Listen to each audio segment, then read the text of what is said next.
بسم اللہ الرحمن الرحیم۔ السلام علیکم ورحمۃ اللہ وبرکاتہ۔ ناظرین، آج ہم 21ویں صدی میں زندگی گزار رہے ہیں۔ 21ویں صدی سے مڑ کر اگر ہم اس دنیا کی تاریخ کی طرف دیکھیں تو بہت اہم شخصیات گزری۔ ان شخصیات میں بادشاہ گزرے ہیں، سپہ سالار گزرے ہیں، روحانی تربیت کرنے والے اساتذہ گزرے ہیں، معاشرت سکھانے والے فلاسفر گزرے ہیں، اسٹرالوجی اور سائنس میں بڑے اہم سائنسدان گزرے ہیں۔ ان سب کی اپنی اپنی انفرادیت تھی، اور یہ لوگ اپنی ایک انفرادی کام میں بہت مشہور۔ اس دنیا کا ایک طبقہ ہے، کچھ لوگ ہیں جو یہ بلیو کرتے ہیں کہ اس دنیا کی تاریخ میں ایک ہستی ایسی گزری ہے جس میں یہ تمام کوالٹیز موجود تھی۔ وہ بادشاہ بھی تھے، وہ سپہ سالار بھی تھے، وہ روحانی استاد بھی تھے، وہ معاشرت سکھانے والے استاد بھی تھے، اور ایک ایسٹرولوجسٹ بھی تھے۔ یہ لوگ ہیں مسلمان، اور جس ہستی کا یہ کلیم کرتے ہیں کہ وہ ایک ہستی جس میں یہ تمام خصوصیات موجود تھیں، وہ ہے حضرت محمد صلی اللہ علیہ وآلہ وسلم۔ آخر یہ لوگ ایسا کلیم کیوں کرتے ہیں؟ ان کے کلیم کو جانچنے کے لیے ہمیں دنیا کے ابتدا کی طرف جانا ہوگا۔ جب اللہ پاک نے یہ دنیا اور یہ کائنات بنائی، اور اس دنیا کو بنانے کے بعد تمام مخلوقات کو اس میں پھیلا دیا، تو اللہ تعالیٰ نے ایک فیصلہ کیا کہ میں اس میں ایک خلیفہ بناؤں۔ اللہ تعالیٰ نے اس خلیفہ کو، انسان کو خلیفہ بنایا، اور اس کو اس دنیا میں حکومت دی۔ لیکن اللہ تعالیٰ نے اس انسان کو اس حکومت کے بعد ایک پہرے داری میں رکھ دیا کہ تم نے صرف اور صرف میرے قانون پہ چلنا ہے،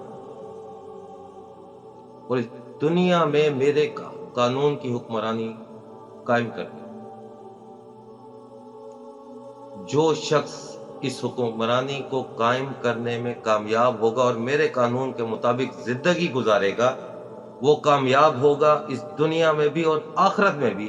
اس کو میں ایک جنت کا باغ دوں گا، اور جو ناکام ہوا اس کو جہنم کے کسی گڑھے میں پھینک۔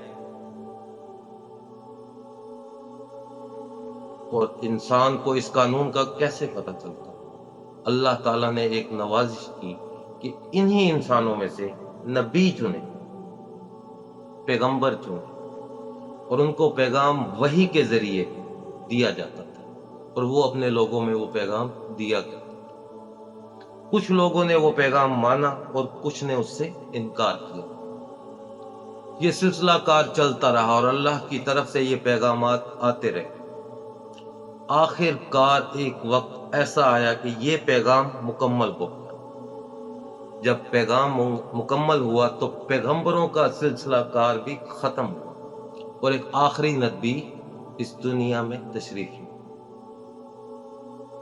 اس ہستی کا اور اس پیغام کا مکمل ہونا بہت ضروری تھا، کیونکہ آتی دنیا تک لوگوں نے ان کی پیروی کرنی تھی، اس قانون کی اور اس ہستی کی، اور آتی دنیا تک کوئی ان پہ انگلی نہ اٹھا سکے کہ اس شخصیت میں یا اس پیغام میں کوئی کمی رہ گئی۔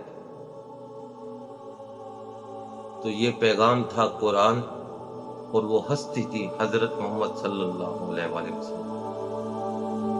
اللہ تعالیٰ نے اپنے اس آخری پیغام میں مہر لگا دی اپنی اس آیت کے ذریعے، سورہ احزاب آیت نمبر 21، جس میں اللہ تعالیٰ فرماتے ہیں کہ یقیناً تمہارے ہر اس شخص کے لیے اللہ کے رسول میں بہترین اسوہ ہے جو اللہ اور روز آخرت پر امید رکھتا ہو اور اللہ کو بکثرت یاد کرتا ہو۔